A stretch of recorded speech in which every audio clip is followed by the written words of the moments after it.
Olá, eu quero compartilhar com você mais um pouquinho sobre o extraordinário de Deus de todos os dias nas nossas vidas. E hoje eu quero falar um pouquinho aqui numa palavra linda, mencionada no livro de Josué, capítulo 3, capítulo 4. Nós não vamos detalhar muito a história, mas eu te convido a ler a palavra do Senhor em Josué, capítulo 3, capítulo 4, para você compreender melhor tudo que nós vamos falar um pouquinho nesta hora. Mas aqui relata a história do povo de Israel na travessia do Rio Jordão. Aquele povo já havia vivido grandes momentos, grandes experiências com Deus, grandes provisões, grandes livramentos, histórias lindas relatadas na palavra. Mas se viam ali diante de mais um desafio, que era fazer a travessia do Rio Jordão em época de cheia, não era qualquer riachozinho, córregozinho, não. O rio estava transbordando. E Josué se viu ali diante daquele desafio com aproximadamente 40 mil guerreiros, 1 milhão de pessoas para fazer aquela travessia. E Deus o instrui diante daquela jornada, que ele pegasse ali então os sacerdotes, que eram responsáveis por carregar a Arca da Aliança, né? A Arca da Aliança simbolizava a presença de Deus. Lembra disso? Simbolizava a presença de Deus. E quando os sacerdotes colocassem ali os pés as margens do rio, então que Deus iria operar mais um milagre diante daquele povo. E assim Deus fez. Os sacerdotes, ao chegarem com a Arca da Aliança, que era a presença do Senhor, que eles pisaram as margens do rio, as águas se amontoaram de um lado e todas aquelas pessoas passaram em terra seca, aproximadamente 1 milhão de pessoas. Passaram em terra seca. Mais um milagre aquele povo viu. Só porque Deus deu outro direcionamento a Josué. Que ele pegasse um representante de cada tribo, eram 12, e que ao passarem ali, depois que o povo passasse, que cada representante de cada tribo pegasse então uma pedra no meio do rio seco, no qual o povo passou, e ao atravessar, que eles fizessem ali um monumento.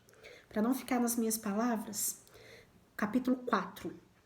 Quando todo o povo de Israel acabou de atravessar o Rio Jordão, o Senhor disse a Josué: escolha 12 homens, um de cada tribo, e dê esta ordem. Peguem 12 pedras do meio do Rio Jordão, no lugar onde os sacerdotes ficaram parados.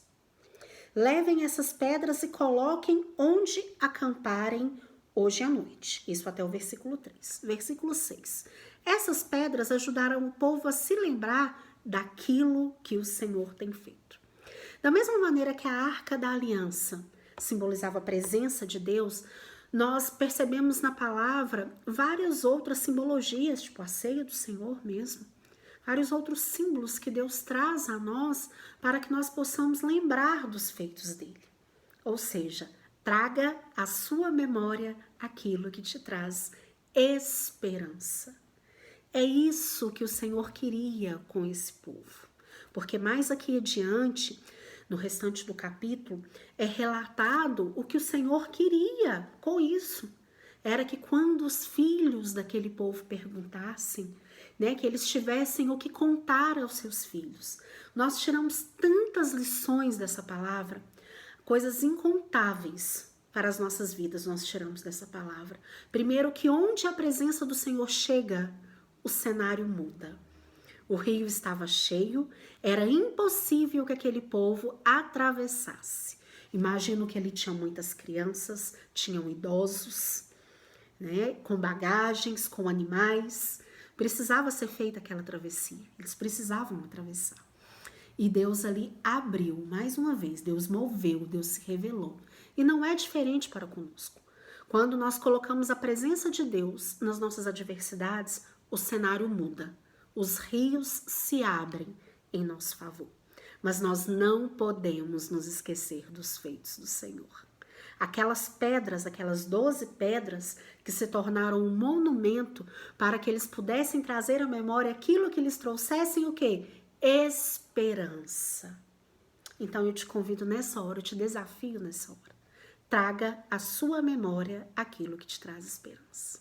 Olhe para o extraordinário de todos os dias. Grandes coisas Deus tem feito. Grandes coisas Deus já fez na sua vida. Ao invés de se lembrar, ao invés de se lamentar e de ficar questionando a Deus as adversidades do dia a dia, traga à sua memória aquilo que te traz esperança. Procure aí um monumento, algo que Deus deixou preparado para você, para que você não se esqueça daquilo que Ele fez na sua vida. Aqui em Salmo 103, diz assim: todo o meu ser louve ao Senhor, o salmista Davi, né? Que eu jamais me esqueça de suas bênçãos. Quando o salmista Davi diz todo o meu ser louve ao Senhor, ele não está especificando que é todo o meu ser alegre, todo o meu ser na bonança, não. Independente da circunstância da sua vida, louve ao Senhor. Exalte ao nome do Senhor e não se esqueça de nenhuma das suas bênçãos. Trague à memória. Em Lamentações, capítulo 3, diz isso com muita prioridade, né? Que fala que trago à memória. A minha esperança se renova quando eu trago à memória os feitos do Senhor. Então, que a sua esperança seja renovada quando você trouxer à memória tudo aquilo que Deus fez em seu favor.